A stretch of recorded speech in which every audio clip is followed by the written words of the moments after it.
reparti pour une draft, hein. Après ce 12-2 qui a fait plaisir. Bon, ici encore une fois, il y a chasseur prêtier d'un joueur, donc on va prendre voir. C'est pas très fort parce qu'il faut les cartes bien spécifiques. Donc ici, first pick, first pack, on prend un 3 qui booste l'attaque, c'est assez fort. 3-5, métro Cégine, d'office, on en fait toujours un maximum, c'est une très bonne carte. Ici, enchaînement, comme on est en draft, tu vas prendre souvent beaucoup de créatures, et faire 2 dégâts de créatures, même si c'est random, reste très fort. Une arme 4-2 pour 3, qui ne se change que les mauvaises cibles, mais c'est pas grave, ça reste fort. 4-6, super bonne créature. Alors ici un peu de choix, mais je pense que l'acolyte de la souffrance est bien parce que c'est le meilleur système de drop du jeu. La 4-2 qui fait 2 n'a pas de bonnes stats défensives, c'est une 2 en défense, ça coûte 5, c'est quand même cher pour 5 mana de faire 2 dégâts. Donc on préfère prendre un 3 qui pioche d'une manière quasi sûre.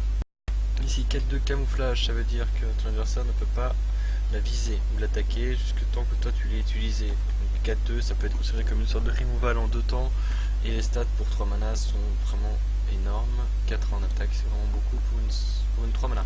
Ici épée 3-2 c'est quasi un instant pick, c'est généralement quelque chose qui fait du 2 pour 1 en early game, ça te met vraiment devant en card advantage. Alors nous avons déjà 2 armes, je peux en prendre une deuxième comme ça parce que j'aime pas beaucoup la probabilité de 50%, je pense que le core count charge est vachement meilleur. Ici 3-5 provocations qui invoque 1-2 provocation, c'est juste trop fort, ça fait encore une fois du card advantage vraiment énorme. Enfin, on commence à avoir les bonnes cartes en noir. Donc ça c'est une 3-3 pour 4, mais elle t'invoque une arme 2-2 qui te permet donc de tuer facilement des petits drops en face. Encore une fois, une carte qui permet d'avoir du card advantage. Alors ici on a une 6-5 mais ah bah voilà, une 6-5 pour 6, les stats sont ok, elles sont dégueulasses, mais en plus elle a une chance de faire 10 dégâts dans la gueule du mec en face. Donc on le prend, deuxième arme, on n'en a jamais trop, mais 2 c'est déjà très bien. Un Yeti, un des meilleurs drop 4 du jeu, comme le Yeti mécanique. Donc 3 drops de merde, donc on prend une 4-5 pour 6, les stats ok sont farfelus. Un silence, toujours très fort. Là encore une fois avec 4 en défense c'est un peu trop faible et celle-ci est vraiment beaucoup trop chère pour ce que c'est. Ici je pense que je prends le deuxième enchaînement ou la 5-5 qui gèle. Je prends la 5-5 qui gèle parce que j'apprécie particulièrement cette carte. Ici 3-3 kit pour 5 qui rend 8 points de vie ou 2-3 pour 1. On a déjà beaucoup de removal early avec les 2 épées, avec l'enchaînement, quelque chose qui me permet de ne pas mourir. C'est une 3-3 pour 5 qui donne 3 points de vie. Alors ici on prend une exécution, toujours bien d'en avoir une, ça détruit une créature qui est blessée. Oula, alors on a amélioration, on a combien d'armes? 1, 2, 3, 4. Pour l'instant on a 4 armes. C'est pas suffisant pour commencer avec ça. Ceci c'est un drop qui est quand même beaucoup plus faible qu'on construit. Donc je pense une 5-5 pour 5 qui gagne de l'attaque quand je gagne de l'armure. C'est pas mal. 5 pour 5, on y va. J'ai jamais testé cette carte, c'est l'occasion je pense. Non, je pense que c'est la merde. Donc je prends une 2-3 pour 2 qui gagne d'autres. Alors là c'est un choix. Qui est une 2-3 pour 3 qui donne charge à tout ce qui a 3 pouvoirs au moins. J'ai énormément de cartes avec 3 pouvoirs au moins, donc je vais la prendre. Ça donne charge en fait. Tout ce qui a 3 pouvoirs au moins, c'est vraiment pas mal fort.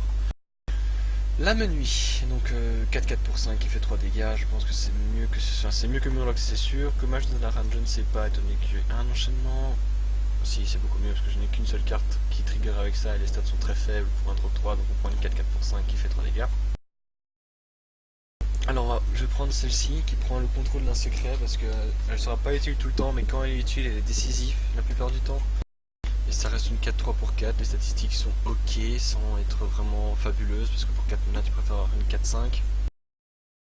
Mais la possibilité de prendre un secret me stimule un peu Ici deuxième 3-3 pour 4 qui t'invoque une épée, que demander de plus que du card advantage. 2 pour... Là on peut prendre 2-3 pour 3, c'est tout simplement elle a 1 en plus en défense, ça peut être plus intéressant.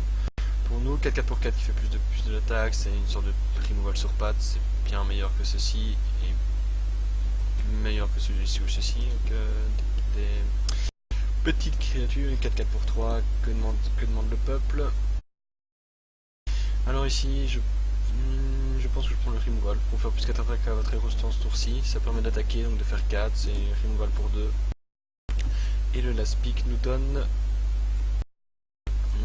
Alors pour commissaire priseur, on compte toujours combien de sorts on a. 1, 2, 3...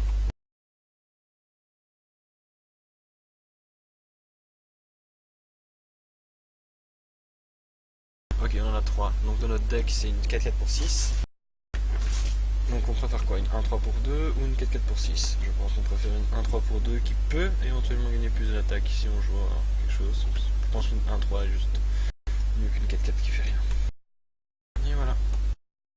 Voilà, maintenant c'est fini. Et on va voir ce que ça va donner. Et ce que j'aime bien dans ce deck, c'est le fait qu'on est 2 épées 3-2. Ça fait du carnage de psychopathe. On est 2 fois la 3-3 pour 4 qui invoque une autre épée. On est une fois la chose qui prend un secret, un dwarf 4-4 pour 4, rien à dire, Yeti, très bonne carte, Crash Vase, énorme carte, ainsi que l'instrument de fer. Les cartes vraiment faibles de ce deck, c'est celle-ci, 4-5 pour 6, la 5-5 pour 6, j'apprécie particulièrement cette carte, mais elle est clairement pas top tier. La 2-3 pour 3, bien évidemment que oui, elle n'est pas top tier, que non, elle n'est pas top tier, pardon. Sinon toutes les autres cartes, et celle-ci aussi, n'est pas très bonne. Sinon toutes les autres cartes sont ok. Nous avons 1, 2, 3, 4, 5 removal, plus les épées, on peut dire 6, 7 et 8, parce que la charge. Donc voilà, nous avons le nombre de removal non requis, 7, 8, 9, 10 parfois, pour drafter. Donc voilà, fin de la draft.